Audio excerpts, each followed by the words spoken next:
श्री गणेशाय नमः। श्री रामचरितमानस बाल कांड 58वां दोहा और चौपाइयाँ और उनके अर्थ। सती बस हैं कैलास तब अधिक सोच मन माही, मर्म न कोई जान पछ जुग सम दिवस सिराही। तब सती जी कैलाश पर रहने लगी। उनके मन में बड़ा दुख था। इस रहस्य को कोई कुछ भी नहीं जानता था। उनका एक एक दिन युग के समान बीत रहा था।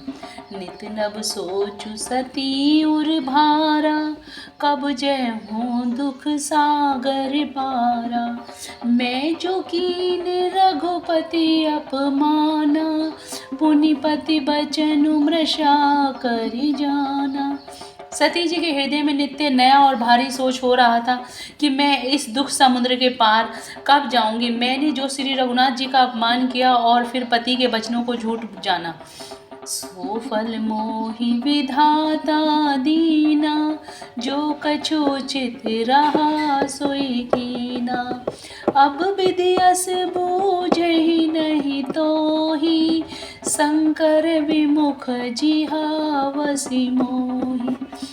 उसका फल विधाता ने मुझको दिया, जो उचित था वही किया। परंतु हे विधाता, अब तुझे यह उचित नहीं है, जो शंकर जी से विमुख होने पर भी मुझे जिला रहा है।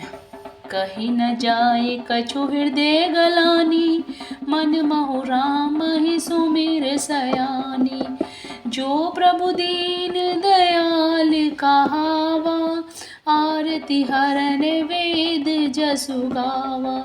सती जी के हृदय की गलानी कुछ कही नहीं जाती। बुद्धिमती सती जी ने मन में श्री रामचंद्र जी का स्मरण किया और कहा, हे प्रभु, यदि आप दीन दयालु कहलाते हैं और वेदों ने आपका यह यश गाया है तो आप दुख को हरने वाले हैं। तो मैं विनय करहूँ कर जोरी, छूटहूँ वेगी देह यह मोरी। जो मोरे शिव चरण सनी हूँ, मन क्रम वचन सत्य व्रत हुए हूँ। तो मैं हाथ जोड़कर विनती करती हूँ कि मेरी यह देह जल्दी छूट जाए। यदि मेरा शिव जी के चरणों में प्रेम है और मेरा यह प्रेम व्रत मन वचन और कर्म से सत्य है। 59वां दोहा। तो सब दर से सुनहु प्रभु, करहु सो बेगी उपाय। होय मरनो जेहि विनहि श्रम, दुसेह विपति बिहार। तो हे सर्वदर्शी प्रभु, सुनिए और शीघ्र वह उपाय कीजिए जिससे मेरा मरण हो और बिना ही परिश्रम यह पति परित्याग रूपी ऐसे विपत्ति दूर हो जाए। यही विधि दुखित प्रजेश कुमारी, अकथनीय दारुण दुख भारी। बीते संबद सहस 87, तजि समाधि शंभु अविनाशी। दक्ष सुता सती जी इस प्रकार बहुत दुखित थी। उनका इतना दारुण दुख था कि जिसका वर्णन नहीं किया जा सकता। 87,000 वर्ष बीत जाने पर अविनाशी शिव जी ने समाधि खोली।